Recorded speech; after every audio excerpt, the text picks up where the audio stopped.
And welcome to Nightmare Nation, your paranormal podcast where we talk about scary stuff. All the scary things and ghosts and demons, Ouija boards, haunted houses, insane asylums. That's all I got. Yeah. My brain is so fried. I'm like, I got nothing else. My brain just slightly died there for a second. Else. It's fine. It's cool. It's one of those days. It is. You know? I'd like to say, well, it's Friday, but it's not. It's not. It's Thursday. So Pre-Friday. Pre-Friday we have brain some fog. Pre-Friday party times. The best kind of party. I'm Annie. Hey, I'm Anna. I don't think we introduced ourselves last time, as per usual. So they should know us by now. That's this is who we episode are. 18. So yeah. If you don't know us by now, get your shit together, friends. And I don't think we sound particularly alike. No. But then again, it is. Well, there are some times when I'm listening that I get confused with who's laughing. Oh, really? Yeah. Well, there have been a couple where I'm like, oh. But laughing is. Well, it's like different. laughing, and there's some sounds. Some sounds. Some sounds. I can't particularly say the sound. Oh, okay. I mean, I guess I could see that. Yeah. But I think in general, like, I tend to speak. Well, I was going to say, I tend to speak a little bit higher, and then you tend to speak a little bit lower, but it kind of depends. Yeah. Yeah. Depends on what mood. Yeah. I speak really slow. Yeah. I just get so excited and I just start talking and I just have to get all my thoughts out and then I end up talking really fast and I go back and I'm like, whoa. Slow down. See, if I do that, you won't understand anything that's coming out of my mouth because I won't articulate it properly. I see. And it'll just sound like a jumbled mess. I'd rather have you be slow and articulate than do what I do and just sound like a lunatic. Oh, thank you. You don't sound like a lunatic, Oh, though. I'm trying.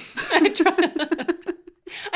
I really try. I truly try not to sound like I'm losing my goddamn mind, but sometimes I just can't help it. So, you know, whatever just comes with it just goes, you know? Mm-hmm. That wasn't even a coherent sentence. That's okay. So. I appreciated the sentiment. Thank you.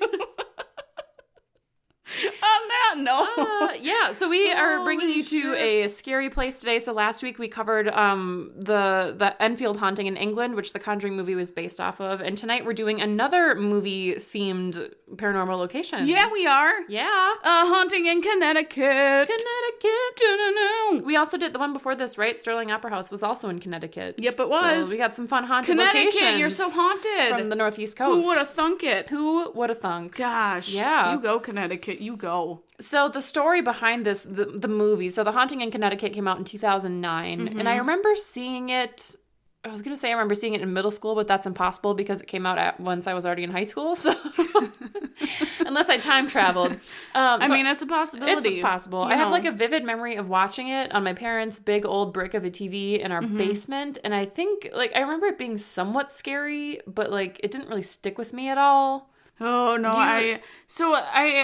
I don't remember I don't think I saw the movie, but there was a show on the Travel Channel, Discovery Channel, History, one of those things that have like the weird off paranormal types of shows. Yep. I think this one was called just A Haunting ...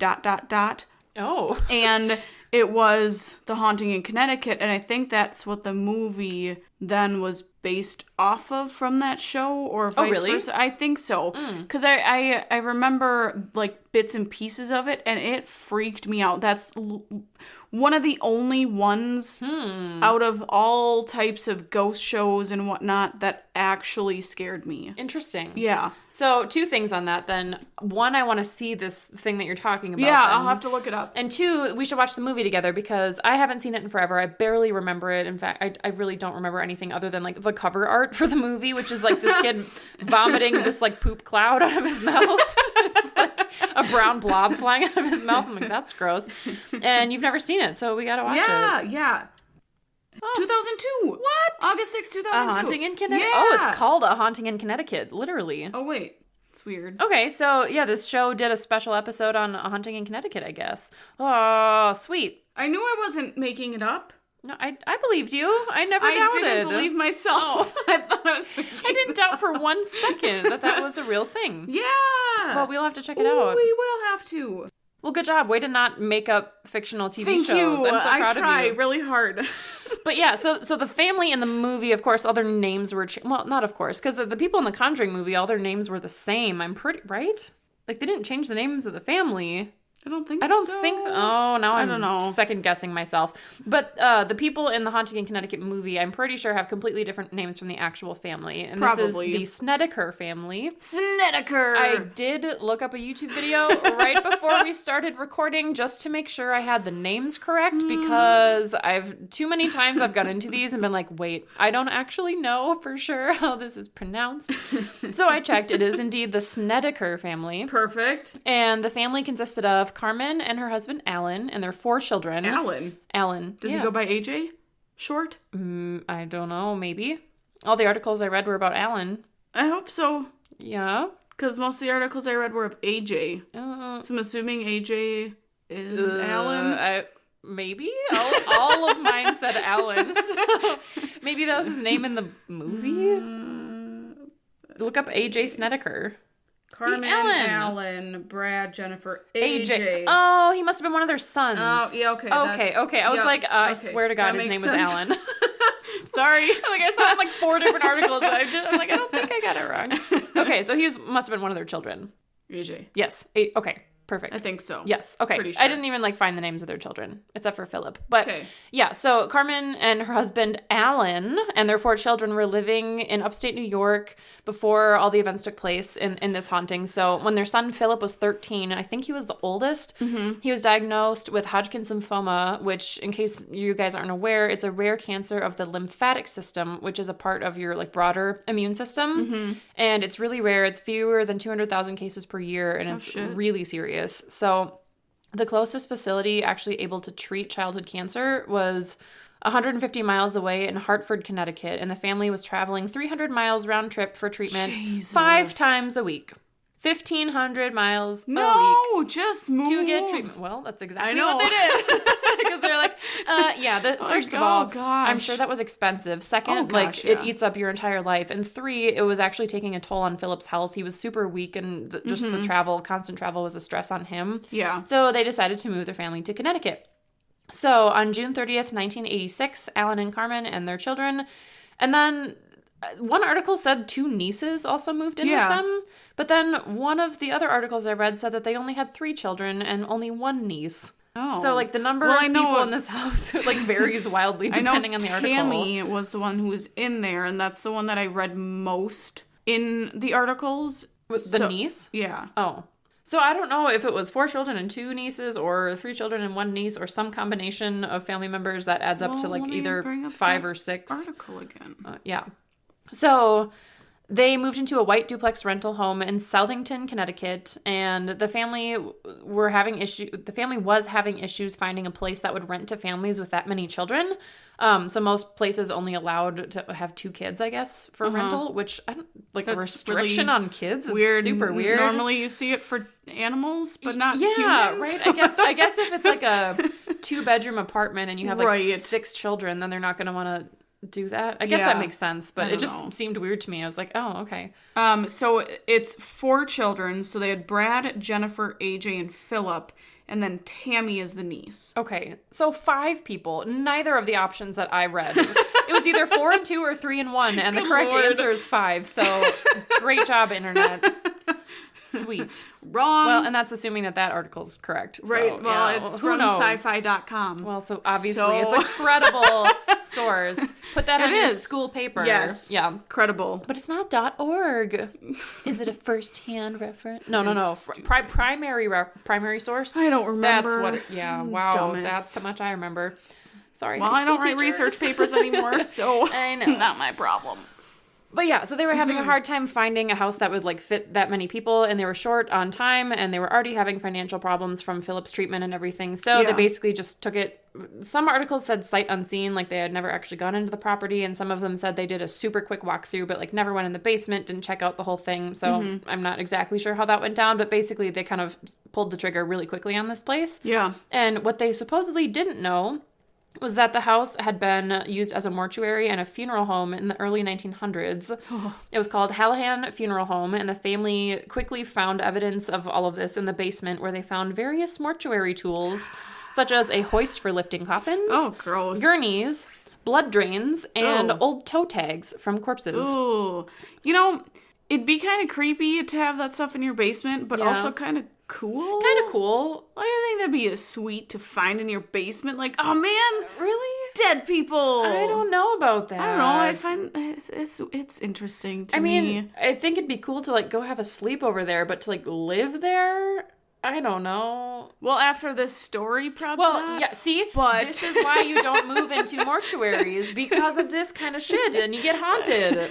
I told Colin today at work because he was asking about what we were doing tonight for the show, and I told him a little bit about it, and then I was like, so, does this mean that next year for our holiday party, we get to go somewhere haunted and spend the night? He's like, yeah. Do it! It's like, yes! Okay, so the Aveda Institute in Minneapolis is apparently haunted, and they do overnight paranormal tours. Like, I know! Oh, shit! I had a friend who Let's did it, and actually go, because we've only been talking about it every single episode, and we haven't it's close by, let's done go! anything. I know, we gotta do it. Maybe when the Yes. weather's nicer. I don't want to go anywhere in the winter. No. I just like to hibernate when it's cold outside. Get your butt out of the house, woman. We were outside this weekend when it was nice out, but yeah, so a friend of mine actually did the paranormal thing at Aveda, and so I was asking her, I'm like, do you have any stories? I want to hear about it. And she's like, well, we didn't really see anything, but apparently they caught like one EVP. It wasn't all that exciting, but fancy. So we could totally do that for Let's some do it. sort of event. Yes. Yeah. Holiday party. Perfect. Yes. But yeah, so they found all that stuff in the basement, which I think, in my opinion, I'd be very freaked out, and I'd be kind of pissed if I like didn't know. Mm-hmm. But then, so the family claimed they didn't know about it, but then other people were saying, like the person who was renting to them was like, oh yeah, they totally knew. So there's a lot of controversy in this case. Of course Any there of these is. highly publicized hauntings, gosh. there's always controversy. Always. So I'll get into that later. Beautiful. So they also found crucifixes hanging above every doorway in the home, which is very creepy in and of itself. And then they found a small graveyard in the backyard and drawers. I don't think I've ever struggled with that word before. I don't know why that was such a struggle. They found drawers filled with photographs of corpses. Oh, that's gross. It's super gross. But why? I don't know. Oh, Mortuary stuff, just old files left behind, I guess. Perfect. But just like in random drawers around the house. I don't know. That I don't seems like that. odd to me. Just dead bodies. They also later learned that the bedroom where the two youngest children had stayed was previously the showroom for caskets, and that a room down the hallway from there was where the bodies were embalmed and prepared. Oh. Which, that whole process, if you guys don't know anything about how bodies are embalmed and you want to be thoroughly disgusted and fascinated at the same time... Did you read up on it? Look it up. I didn't read up on it specifically for this case, but I know a little bit about it from seeing other TV shows and reading about it in the past. I know they drain you. They have to put, like... They put butt plugs. Yeah, I was going to say... So nothing seeps out. They put, like, cotton balls soaked in formaldehyde, like, up your butt. So your organs don't leak out. Well, they take out your organs, but so stuff doesn't leak out. So I may have made half of that up. Everyone dies with the butt plug up their butt. Yeah. That's fun. It's awesome. That probably should have been like trigger warning or something. Sorry, guys. Sorry for the disgusting description there, but it is fascinating. So the same friend who went to the Aveda thing told me that she actually initially had gone to school to be a coroner. What? She changed her mind. Oh, that's so cool. But yeah, she's super interesting. I like her a lot. So, be fun. Butt plugs. All right. So, on that note. So basically they moved in. Alan had to go back to New York for work. So Carmen was basically left with the family to kind of get settled in. And of course, as soon as he left is when all the stuff started happening. Mm-hmm. So during the researching of the house and the haunting, researchers suspected that former employees of the funeral home were guilty of necrophilia. Mm-hmm. So fun. It's disgusting. I love it. Gross. And Carmen claimed that she had found reports that substantiated the claim, but her reports or whatever that she said she found have never actually been proven. Like, I don't know if she couldn't produce anything tangible or... Oh, really? Yeah, so she claimed that the claims were true, but then her claims were never substantiated. But I read an article saying that Ed and Lorraine, when they were, researching the house, they found evidence of arrest records from the family who owned the mortuary. For the necrophilia charges? Necrophilia. Oh. Yeah. Well, okay, so this just goes to show you that you can't trust everything you read online, because the article I read certainly claimed that none of those could have ever been proven, and that people were arguing back and forth of whether or not any of those claims were legitimate. Huh.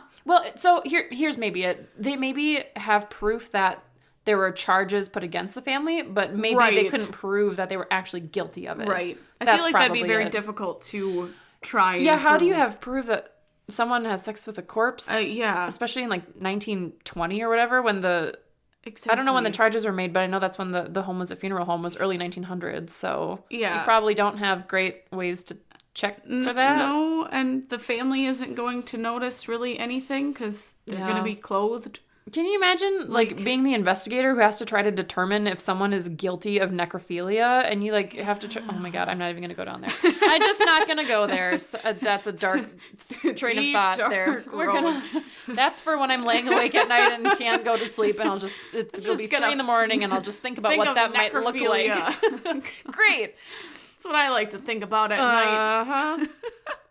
Oh, you spoiled my next bullet. So I'm sorry. Ed and Lorraine Warren were brought in to help investigate the case. So our favorite people. Yeah. So of course they're involved here. Anything high profile. So they lived there for a few weeks along with John Zaffis, who is another paranormal researcher, and a few other investigators stayed there too. Mm-hmm. So after the movie came out in 2009, Lorraine responded to all the media hype and everything by saying that the real case was very, very loosely based on their investigation, which is fair because the movie is like not really all that close to the actual stories as far as I understand. Yeah. Oh. And it's dumb. That the actual case was much, much scarier than any movie could ever be. And that's a direct quote. See, that's why we should watch the episode, because that episode freaked me the out.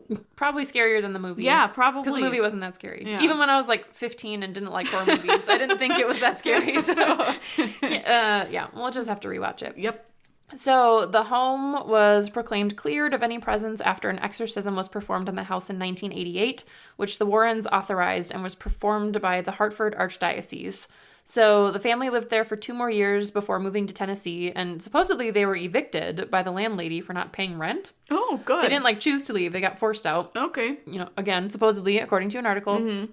And Carmen, the mother, is now a, quote, spiritual advisor. Oh, she is she? And she plans to write another book. So there was a book written about this whole case called In a Dark Place, The Story of a True Haunting, which came out in 1992.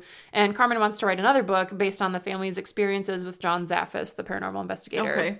So I don't really know what they're up to today, other than Carmen's a spiritual advisor and is going to write a book. I read that Philip... So his cancer went away. Mm-hmm. He died. Yeah, he eventually succumbed to cancer in January of 2012, which is too bad because he went into remission for a while. Mm-hmm. But he did pass away a few years ago. None of the subsequent owners of the home have ever reported anything supernatural, which of course is always a piece of evidence they use against the families in these cases. But to be fair, I'll talk about it, but they did an exorcism. Right. So on the house. So obviously you'd expect that. Yes. You're not going to have as much paranormal activity, if any, when you do an exorcism. Right. And also, we've talked about this before too, but spirits tend to target people who are either physically or mentally weakened already. Yep. And they tend to gravitate towards families that are in pain or in suffering of any kind. There's a reason all these common threads are appearing across all these different stories. There's a small kid who, has a sickness, or someone has cancer, or someone recently died. They target people who are already weakened. Exactly. So it makes sense that family in particular would be targeted. Plus, doing the exorcism means there's less likely to have spiritual stuff happening after that. Yep. So the current owner, Susan Trotta-Smith. Susan Trotta-Smith says she's lived there for over 10 years now without any incident, and she loves living there, aside from people occasionally coming and bothering her from all the movie I'm sure hype and attention. Oh, so. Did she get super upset like that one no, family not did? at the Conjuring house. Yeah. The first Conjuring. No, I liked her hour-long YouTube video rant of we will never again be able to live in peace for the rest of our days. So fucking ridiculous. Did you like my accent? I did. That was very my impersonation was pretty good, right? It was. It's very good. Let's hear about them haunting details. Oh, you guys! I do have some controversy details, but we can cover that after. Bullets. Okay. Holy bullet. You have a lot of bullets. Yep. Not holy balls, but a different version. Yes. Holy I need to switch bullets. up my thing, verbiage sometimes. Spice up that vocabulary. Yeah. Keep it different and interesting. Yeah. Gotta keep you guys interested. Uh-huh.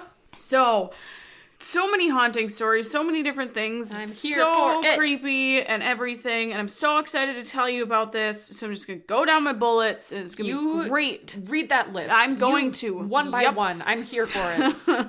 So I got all of my information from deadcentral.com, mysteriousuniverse.org, credible site. No, not primary source. That's wrong. I'm pretty sure it's a primary source when it comes directly, like it's a direct quote from someone, I think. And have you... But it's a credible source. Yes. Yes. Good job. And then sci-fi.com. Oh, mine. What did you say yours was? The .org one? Mysterious Universe. Oh, I had centerforinquiry.org. Oh, that sounds so fancy.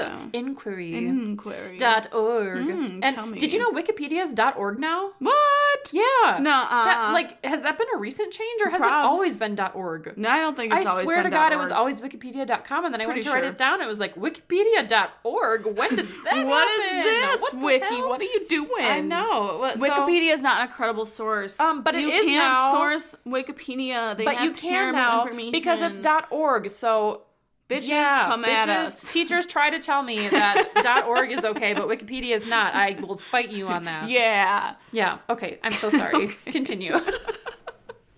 So I'm getting so feisty about academic resources. So I'm just going to kind of dive in. Things really just kind of started happening pretty much instantaneously. Well, nah. I think like little things started happening here and there, and then it just started to blow up as the years went on. Mm-hmm. As they were in the house.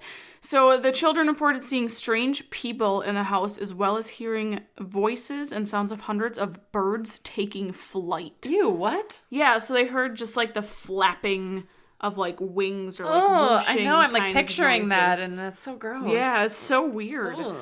So when they first moved in, the boys explored under the basement in the counters, I believe, because I'm assuming they probably had like the counters and cabinets from it being a mortuary. I would have to assume. I also read too, like that a lot of the stuff they found in the basement was kind of buried under like different building and like construction materials. Oh, okay. So that was why some people were saying like, well, we didn't find it when we initially moved in because it was like buried under a bunch of stuff. So maybe they were like digging around under like construction stuff too. Yeah, I think they were under the stairs maybe or something. But that's where AJ, so he saw a stain on the floor. And as he was touching it, it felt like it was something dark and sticky. Ew. And so they got freaked out and spooked and ran up to tell Carmen that there was blood coming out of the walls. Delicious. It's perfect. It's my favorite. Rather than ectoplasm, I think I'd rather take blood if I had to choose between the two oozing out of my walls. Ectoplasm would be kind of cool. Yeah. Just a sticky green goo. I always picture it as like glow in the dark. Like bright green I do goop too. Yeah. that like glows when you turn off the lights. I guess that would be kind of cool. Walls. Yep. So Philip, the oldest, he would complain of seeing a dark, shadowy figure of a man in a pinstriped suit with white hair, and he watched him while he slept. And Philip and Brad both lived, or their bedrooms were down in the basement. Right? Yep. Which like.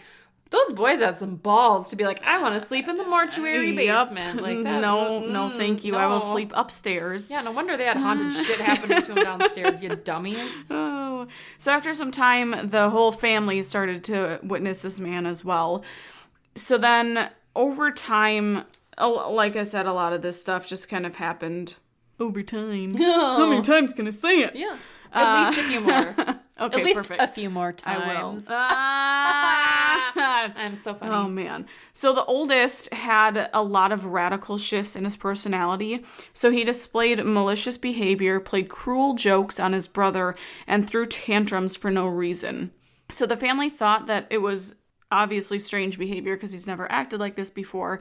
And they thought it was just because of the stress that he was being put under from his diagnosis and the chemo and everything that he was going through. Seems reasonable. Yeah. And they thought that maybe it could have been his medications that was causing hallucinations. But when they went in and talked to the doctor about it, they said that none of his medications that he was taking should have caused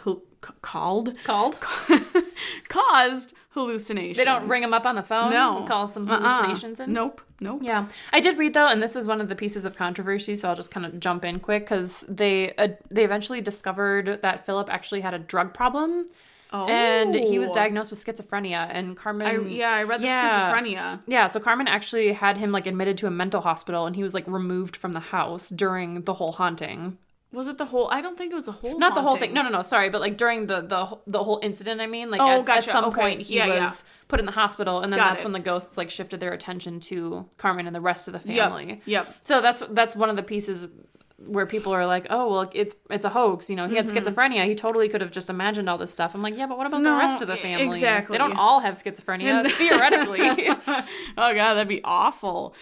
So when Philip was having... So while he had his shift in his personality, they, Carmen and Tammy's the niece, found a journal that Philip kept with pages filled with notes about death, murder, and killings. He was also dyslexic, and Carmen for years tried to help him write the alphabet properly. And so obviously it's weird that in his notebook, everything is written properly. He's using proper English, writing down large words that he probably shouldn't be able to. Or had struggled with quite a bit. Yeah. Right, exactly. That's super interesting. I didn't know that. Yeah, so when she asked him if he wrote everything in there, he told Carmen that the man helped him. The pinstripe suit man with the long white hair? Thinking. Ew, what a gross mental image. Right? I'm picturing like a super skinny old dude. Nope. So Philip also experienced like a lot of different outbursts. So there was an altercation between Philip and Brad. So they got into a fist fight. And Tammy went in to try and intervene. Philip got mad, walked into her room, and tore it apart. Oh. And then when she tried to stop him, he threw her across the room like she was nothing. Jesus. Just picked her up and tossed her. The frail 13-year-old that's undergoing chemo and has cancer of his immune system. Yep. What kind is just throwing girls. Yeah, no. That's still Tammy. Crazy, though. That's right. Like a lot of physical strength required to throw a person who's roughly... I think she's like the same age as him, right? I think so. Yeah. Something like that. Yeah. Wow. Yeah. So there were reported acts of rape and sodomy on the mom and their niece from unseen forces. Jesus. How terrifying. Oh my God. A lot of this stuff is messed up. That is so messed up. Like, it's probably some of the worst things that we've had, and a lot of it. Right. Not Which just like a crazy. few. Yeah. This is insanely dark for like a haunting. Yeah. It's intense. So Carmen reported that sometimes the mop water would turn blood red. They had a sense of rotting flesh and decaying smells just reported around the house. Yeah, typical. Rotting meat as well. The family... Just like the papaya. Fucking don't ever eat papaya, you guys. Papaya's delicious. Disgusting. You're insane. They cut up a papaya before we started recording. It smells like garbage, and it tastes like garbage. I will admit, It's it kind of gross. smells like garbage, but it tastes like... I don't know. I like the taste. It's like tastes fruity fruit. garbage. No, it's like fruity garbage. deliciousness. Nope. Fruity garbage. To each their own, but I don't like it. She goes like, it tastes like garbage, but like good garbage. Like right before it goes to being bad garbage. I'm like, you know, when you got some stuff in there that are kind of getting a little funky, but it's not at the super funky state yet. Yeah, you have like a couple onions and like a banana peel, and it just kind of smells like maybe some onion and banana peel. Yeah, and then exactly. after a couple of days, you're like, oh, that's bad garbage.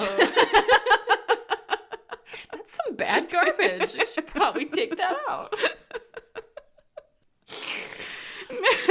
So now that we've described garbage for you. Yeah. What and let's really be clear on our definition of good and bad garbage. It's very important to your daily life. Yes, it is. Okay. So rotting smells. Smells. The family reported dishes being put away by no one. Which, I mean, sweet. If a ghost wants to come and do my dishes, let go. I would not be mad about it. Getting sick of doing dishes every day. Right? It's the worst. Well, the ghosts in the Conjuring house, they would at first they just started helping the kids with their chores. Yeah. I'm like, hell yeah. Come on. I'm all about Let's it. go. Help me with my stuff. Exactly. Do my laundry, bitch. Gosh.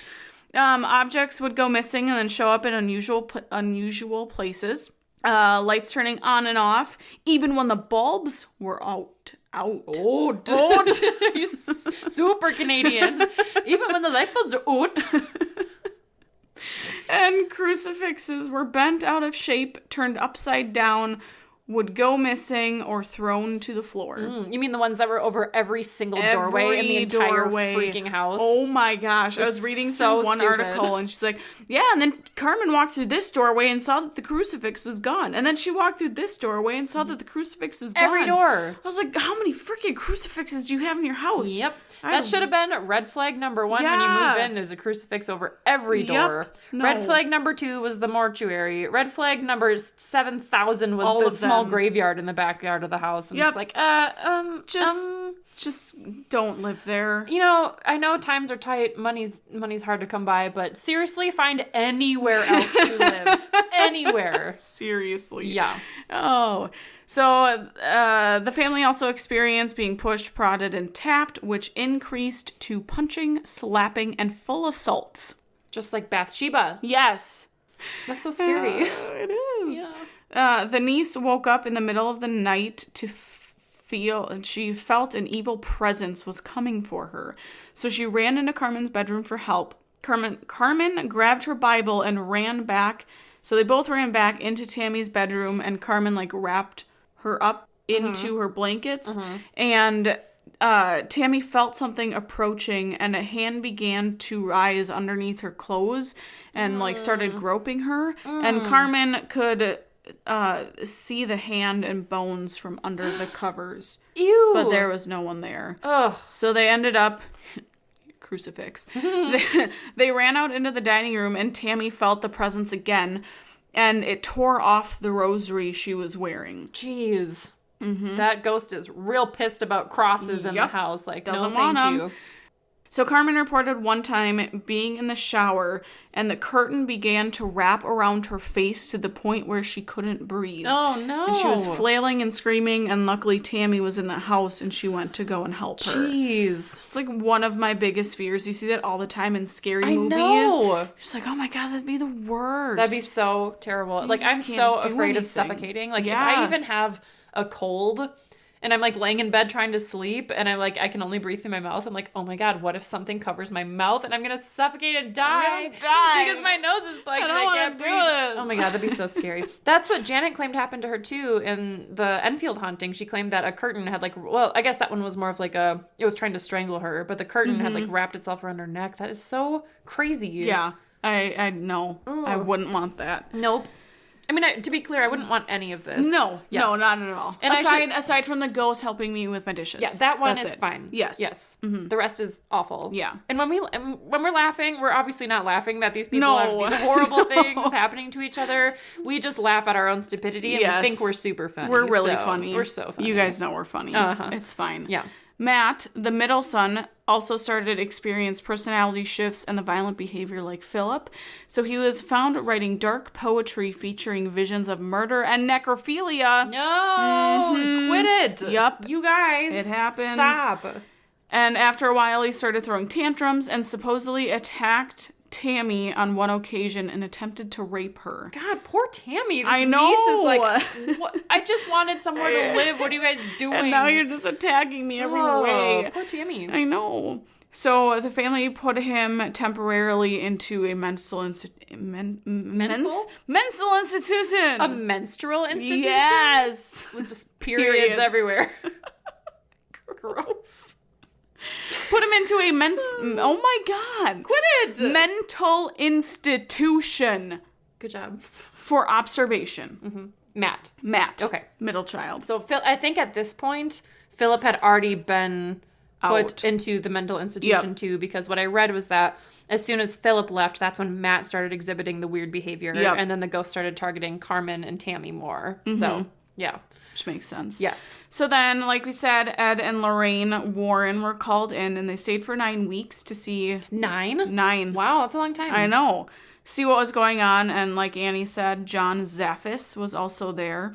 And I got one story from him for one of the nights that they were there.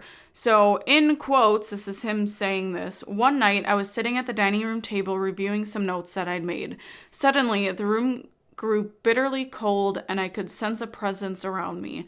I called out to the others who were sleeping in the living room, but I couldn't get anyone to wake up. I looked up the stairs and saw an apparition starting to form. The air was filled with a disgusting odor so foul I could hardly breathe. As the apparition took shape, I could hear a noise that sounded like thousands of flapping wings coming from behind it. I'd never been more terrified in my life. The form slowly descended the stairs. It was the ugliest thing I had ever seen. It came to the last step and it turned towards me and said, "Do you know what they did to us? Do you know?"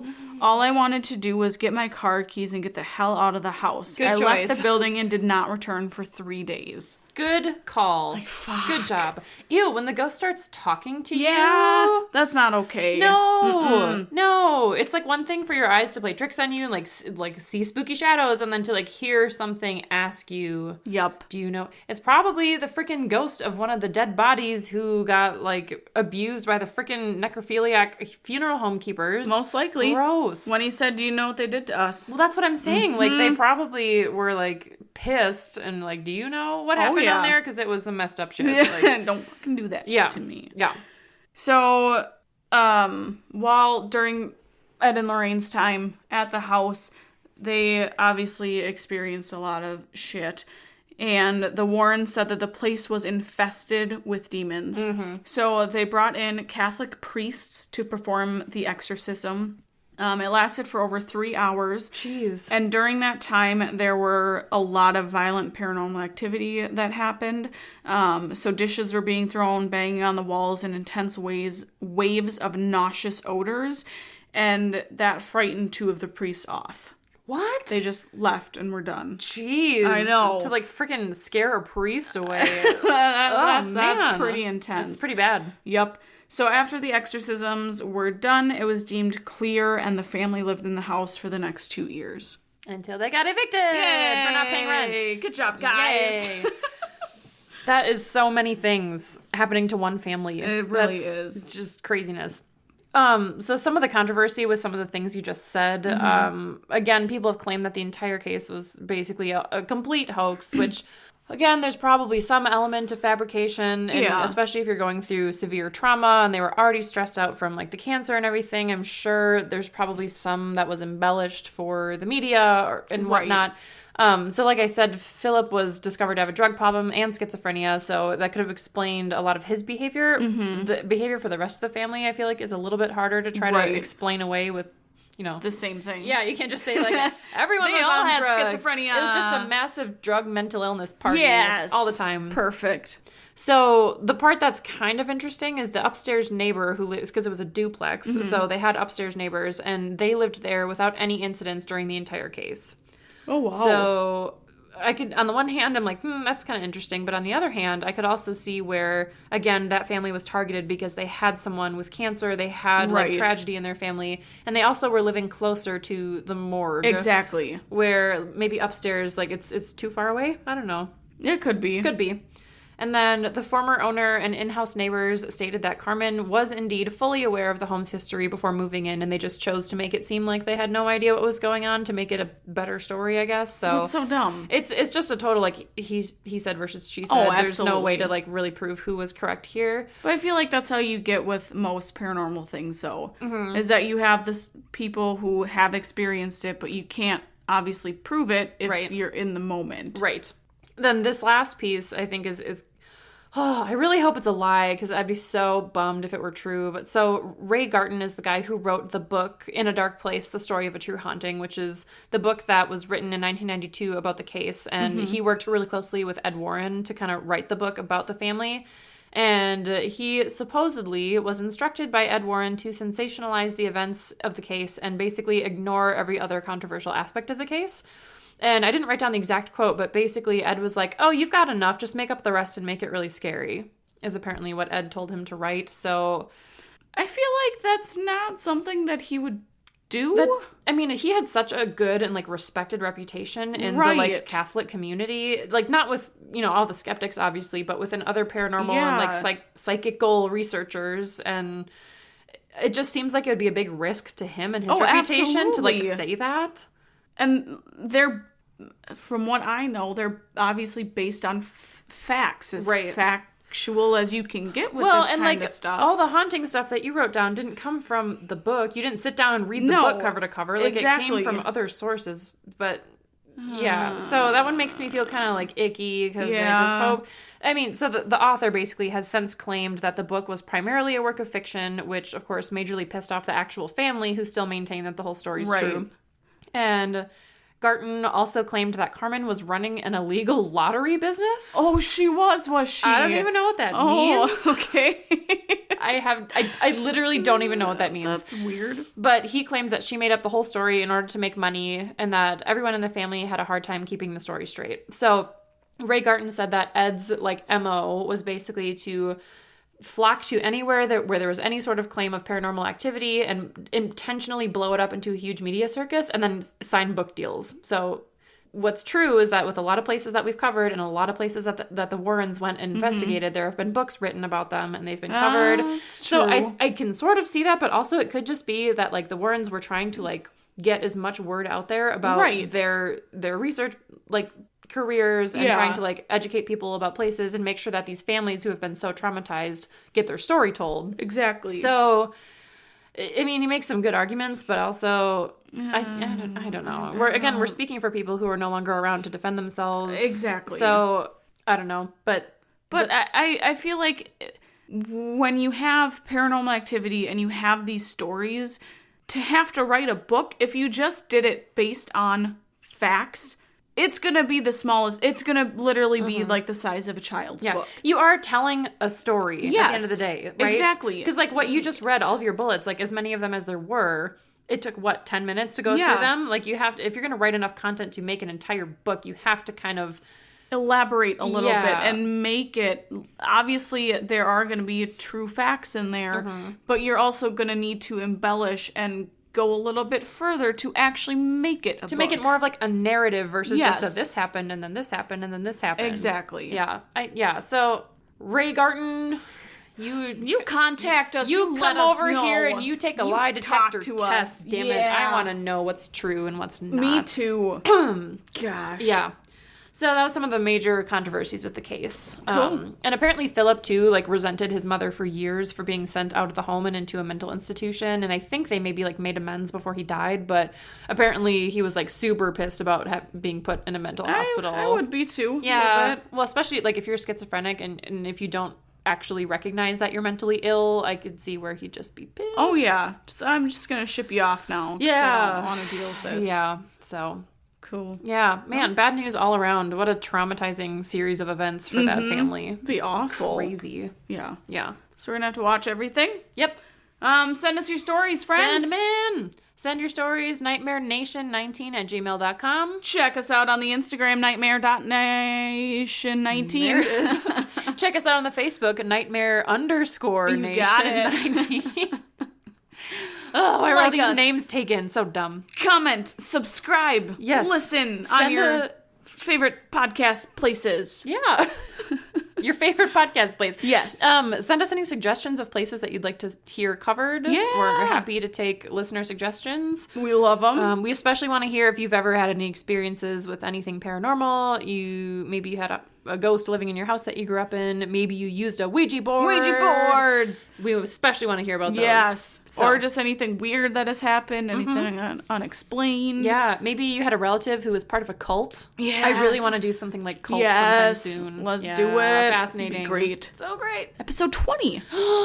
Yes. Okay. 20th episode anniversary of our podcast. Yeah. Makes no sense because it hasn't been a year, but it's fine. You know what? We're just going to roll with it. It's going to be a bonanza. Yeah. Great. Bonanza. So coming at ya. Let us know what you think. Yep. And until then, don't use Ouija boards. Don't use a Ouija board. Don't summon demons. Nope. Don't open a portal to hell. Don't do it. Yep. Okay, bye. Okay, bye.